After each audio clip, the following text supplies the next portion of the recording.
Selamat pagi, saudara-saudari sekalian, dimanapun saudara berada.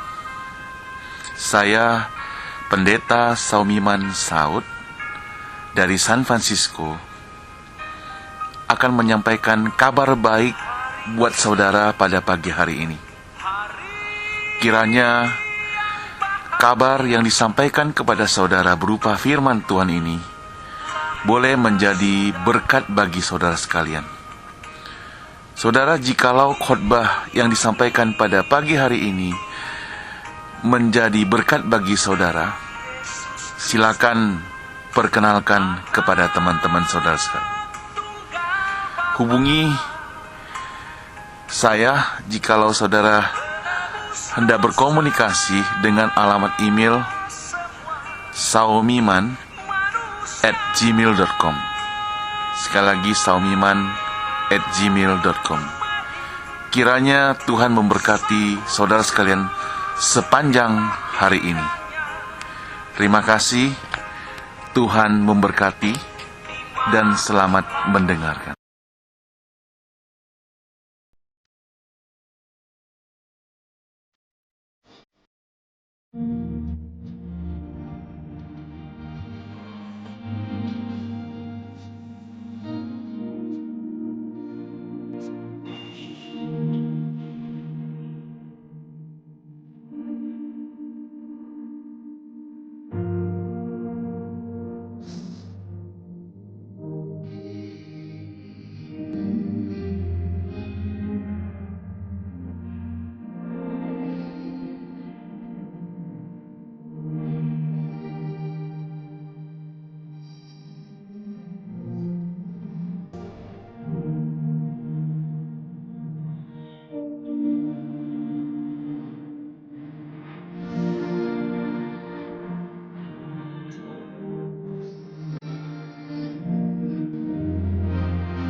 Saudara, saya memberikan tema pada sore hari ini adalah karya di balik layar.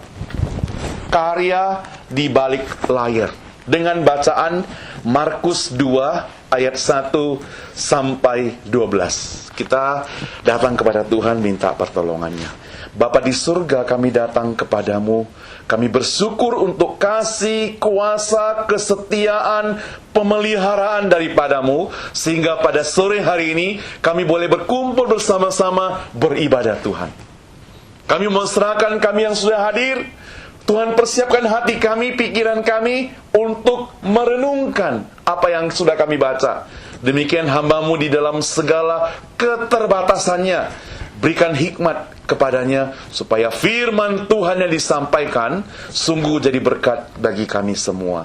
Dalam nama Tuhan Yesus kami berdoa. Amin. Saudara, kita mungkin bertanya ya, dan kita sudah mulai menebak apa yang akan dibicarakan kok disebut karya di balik layar.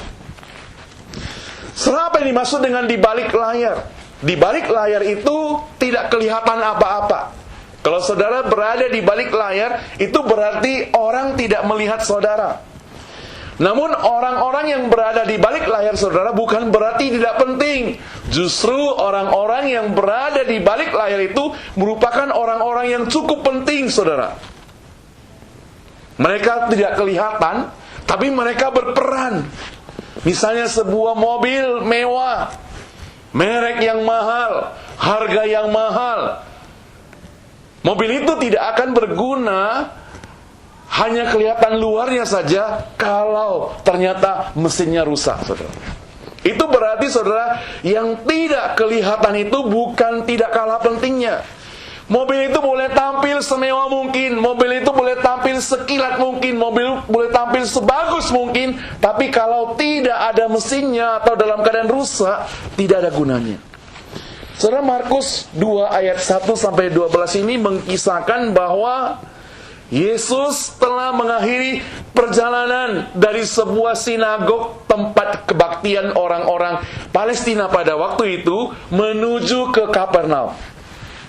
Nah, berita Yesus kembali ke rumah rupanya tersebar ke seluruh kota.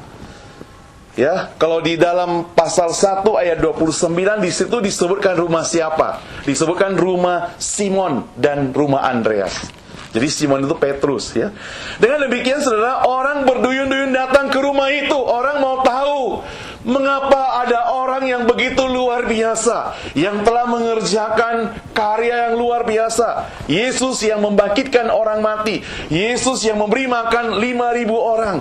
Mereka begitu antusias, mereka begitu haus, mereka begitu menanti-nanti ingin melihat Yesus dan ingin menyaksikan apa yang dikerjakan oleh Tuhan Yesus. Nah saudara, di antara sekian banyak orang itu yang penuh dengan antusias sekali melihat Yesus, ada 4 orang yang membawa teman mereka. Saudara, tatkala mereka menandu teman mereka, saya bayangkan mereka bisa membawa sebuah tandu, 2 orang di depan, 2 orang di belakang, sama-sama berjalan. Lalu mereka berada di sebuah rumah yang penuh sesak dengan orang. Mereka gak bisa masuk seperti orang yang sedang unjuk rasa. Kita gak bisa terobos melewati tempat itu. Itu saudara, di dalam Alkitab mencatat mereka memanjat ke atap rumah. Kita harus tahu tradisi pada waktu itu, rumah-rumah orang di Palestina itu atapnya itu kita bisa naik ke atas atap gitu, ya. Untuk memang dibuat seperti itu. Jadi bayangan kita bukan seperti rumah di sini atau rumah di Indonesia gitu. Dengan demikian saudara, mereka bisa punya seperti semacam tangga untuk naik ke atas. Kemudian mereka bisa membuat, di sana ada lubang untuk menurunkan teman mereka. Alkitab mencatat menurunkan di hadapan Yesus. Nah, saya mencatat 4 orang ini luar biasa. Apa yang merupakan ciri khas dari 4 orang? Hari ini kita akan belajar lebih spesifik kepada 4 orang ini yang bekerja di balik layar. Saya ingin mengajak kita membayangkan apa karakteristik daripada 4 orang itu. Yang pertama saya mencatat, bahwa orang itu memperdulikan sesama. Jadi karakter daripada orang itu mempedulikan sesama. Yang kedua, saudara, dipenuhi dengan semangat kerjasama. Yang ketiga, saudara, yakin teguh bahwa Yesus satu-satunya jalan. Dan yang keempat, mereka memiliki prioritas yang jelas untuk supaya temannya sembuh. Yang pertama, saudara, kita melihat di sini peduli sesama. Nah, saudara, kalau dalam Alkitab kita bicarakan, kita baca bahwa hanya 4 orang itu bersama-sama membawa temannya yang sakit, itu berarti mereka menyangkal diri mereka. Kenapa, saudara? Karena dengan membawa temannya, mereka akan kehilangan berkat-berkat Tuhan. Orang-orang lain berduyun-duyun mendengarkan berkasih Tuhan, berkat Tuhan, tapi mereka sibuk dengan pekerjaan mereka, yaitu mengangkat teman mereka, sehingga mereka akan kehilangan berkat dari Tuhan. Namun hal ini mereka bisa lakukan. Kenapa? Karena mereka peduli akan sesama. Peduli akan sesama juga, saudara, juga berarti merelakan seperti merelakan bangku ketika kita duduk di bus yang penuh sesak kepada orang lain yang tidak memiliki tempat duduk. Tapi beda dengan pemuda yang melihat pemudi yang cantik kasih dia tempat duduk, beda ya. Bukan itu maksud saya. Tapi dia dengan sukarela, saudara. Ia bersedia tidak nyaman asal orang lain bisa nyaman. Ia bersedia merasa tidak senang asal orang lain tidak senang, saudara. Oh, tidak gampang, saudara, seperti itu. Kepedulian itu akan terasa sangat indah, saudara, tatkala kita tidak memperhitungkan sesuatu. Maksudnya tidak memperhitungkan pengorbanan. Namun ketika kita memperhitungkan pengorbanan, maka keindahan itu akan lenyap. Saudara, dalam tugas pelayanan di gereja, banyak yang kita bisa kerjakan di balik layar. Ya. Tidak harus berada di mimbar. Main piano itu di balik layar. Kalau ada paduan suara di gereja, tampil begitu luar biasa, saya merasa kadang-kadang kurang adil. Yang disambut-sambut, dikasih bunga itu konduktornya, saudara. Padahal dia lupa, ada pemain piano, ada penyanyinya. Bayangkan, kalau suara 4 tiba-tiba keseleo, misalnya gitu. Kacau semuanya, tapi tetap konduktornya yang dapat bunga. Ya. Saya pikir kalau mau konser, semuanya lah dikasih adil. Kalau gak mau kasih, semua gak usah dikasih.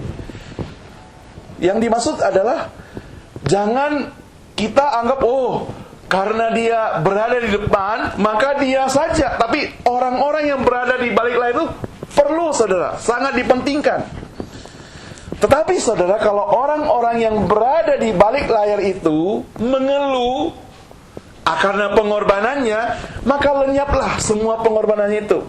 Sama seperti seorang guru sekolah minggu mengatakan begini kepada murid-muridnya. Dia bilang, hai anak-anak sekolah minggu. Siapa yang guru sekolah minggu yang pernah jadi sekolah minggu ya? Hai anak-anak sekolah minggu, kalian jangan pikir saya ini kurang kerjaan, karena anak-anaknya nakal. Saya ini kalau mau ngajar di luar sudah dibayar, katanya. Saya dosen, tahu nggak, katanya. Nah, kalau sudah ngomong begitu, berkat Tuhannya lenyap, saudara. Kenapa, saudara? Karena melayani Tuhan di balik layar bukan mengeluhkan pengorbanan, tapi lakukan dengan sukacita. Itu yang pertama. Orang yang mempedulikan sesama, itu karakter dari salah satu dari keempat orang itu. Yang kedua, saudara, mereka dipenuhi kerjasama. Perlu 4 orang untuk membawa teman yang sakit, saudara, kepada Yesus. Kalau mereka masing-masing sadar akan tugas mereka, mereka akan maju ke kanan, ada aba-abanya ke kanan, semua ke kanan. Kesuksesan itu tidak akan tercapai, saudara, jika salah seorang itu tidak megang tandu. Kalau salah seorang lepas, jatuh temannya. Kalau salah seorang ke kanan, semua ke kiri, juga kacau balau. Itu sebabnya, saudara, maka semuanya harus kerjasama. Kegagalan akan terjadi kalau di antara mereka ada yang mau cari muka sendiri gitu. Oh, biar saya yang duluan gitu. Gak bisa. Seperti satu tim sepak bola. Kalau semua berusaha untuk tendang supaya masuk ke gol, dia bawa bolanya terus gak mau kasih orang lain, saya yakin akan kacau balau. Nah, kebenaran ini nyata saudara di dalam Keluaran 17 ayat 11. Ya, saudara mau lihat Keluaran 17 ayat 11? Keluaran 17 ayat 11. Saya akan mengajak kita baca Keluaran 17 ayat 11.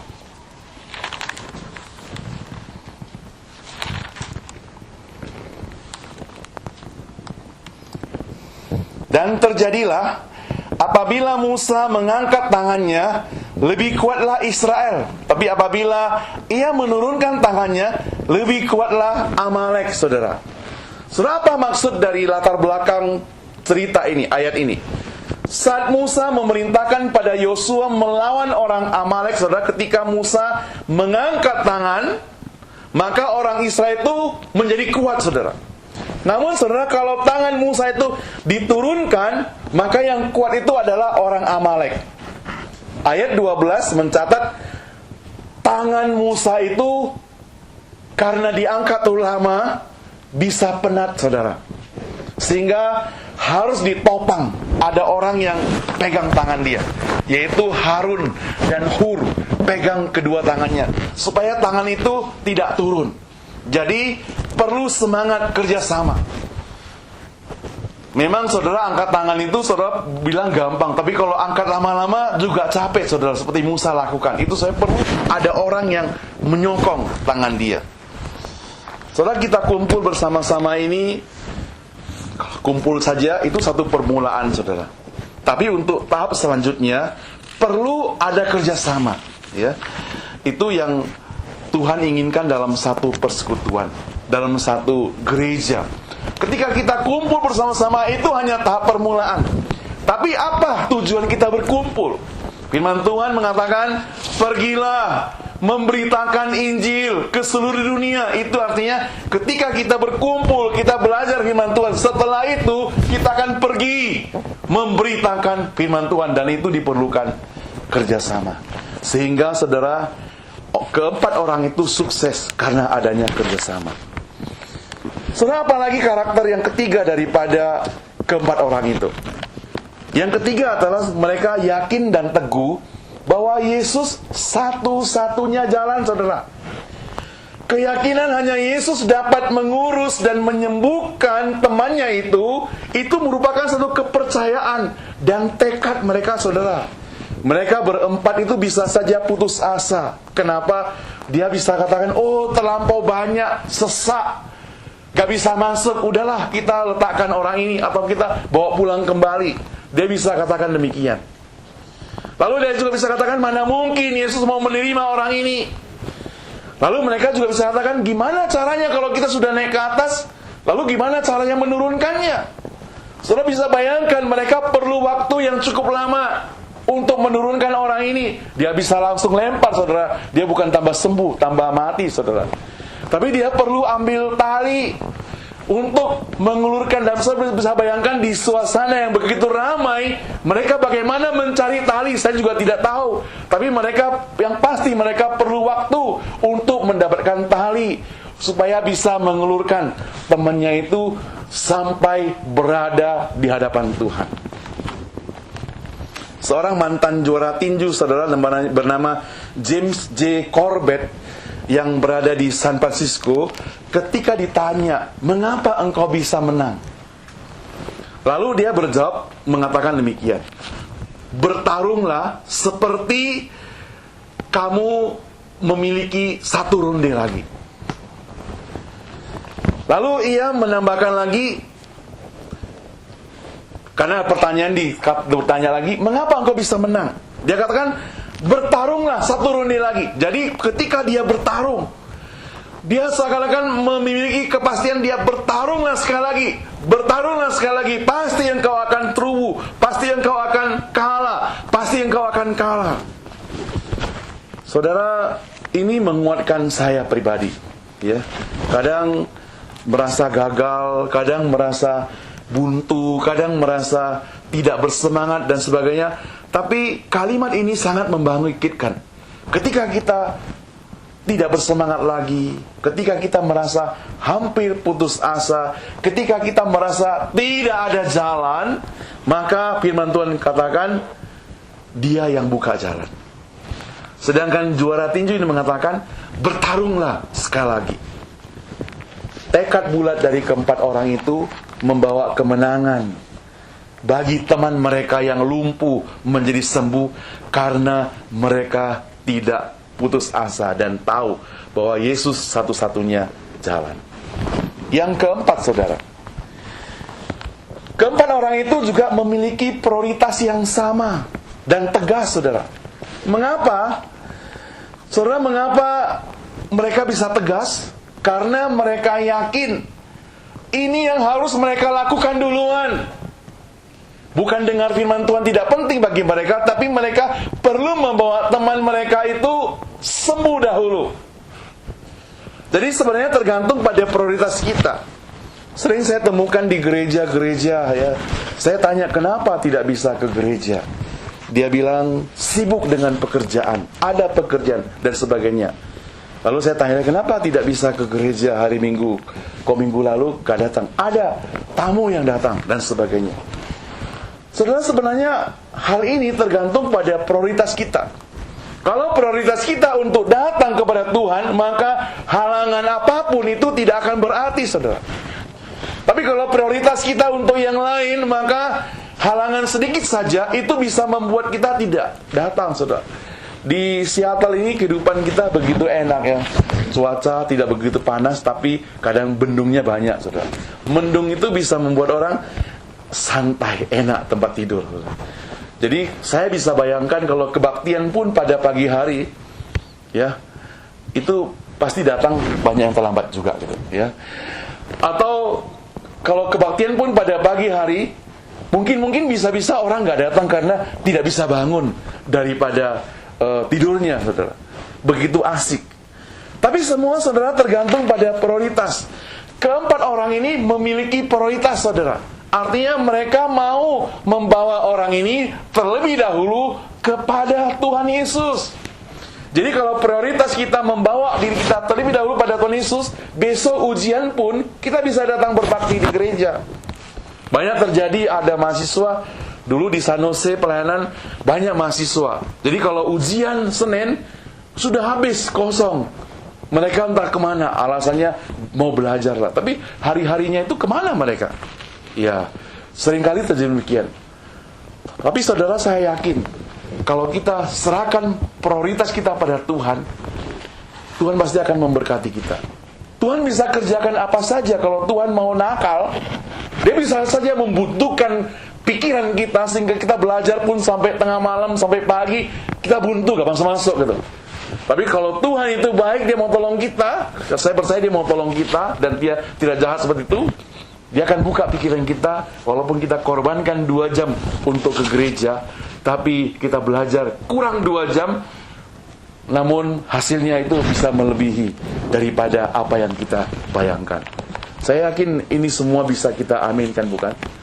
Saudara yang saya kasih Tuhan, demikianlah keempat teman daripada orang yang lumpuh ini. Mereka kerjasama yang baik, mempunyai tekad yang sama. Mereka mau peduli kepada teman dan dipenuhi dengan prioritas. Mereka datang membawa temannya kepada Tuhan Yesus. Dan apa yang terjadi, saudara? Kita melihat, menyaksikan ada suatu mujizat terjadi. Orang yang lumpuh itu disembuhkan. Saudara yang saya kasih Tuhan, biarlah kita memiliki semangat seperti itu, saudara. Kita mau prioritaskan kehidupan kita kepada Tuhan. Kita mau teguh bahwa Yesus satu-satu jalan.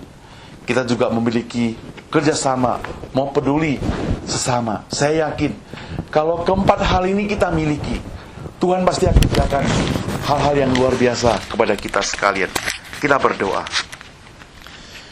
Bapa di surga, kami sekali lagi mengucap syukur kepadamu di tengah-tengah kesibukan kami, di tengah-tengah pekerjaan kami, di tengah-tengah kami sibuk sekolah, Tuhan. Tuhan, biarlah kami mengatur Mana yang boleh kami prioritaskan. Tuhan, kami yakin kalau prioritas kami kepada Tuhan, maka halangan apapun tidak pernah akan berarti. Namun Tuhan, kalau kami tidak prioritas kepadamu Tuhan, maka halangan sedikit pun saja, cuaca yang mendung, hujan gerimis, hal-hal yang demikian sanggup untuk menghalangi kami datang kepadamu Tuhan. Bahkan banyak alasan kami untuk tidak mengerjakan pekerjaanmu. Tuhan, biarlah Engkau pakai kami yang berada di balik layar ini. Tuhan tahu apa yang kami kerjakan. Tuhan tahu apa yang sudah kami lakukan. Biarlah Tuhan tidak perlu kami memperlihatkan kepada orang lain. Tapi kalau kami dipenuhi dengan prioritas yang tinggi kepada Tuhan, maka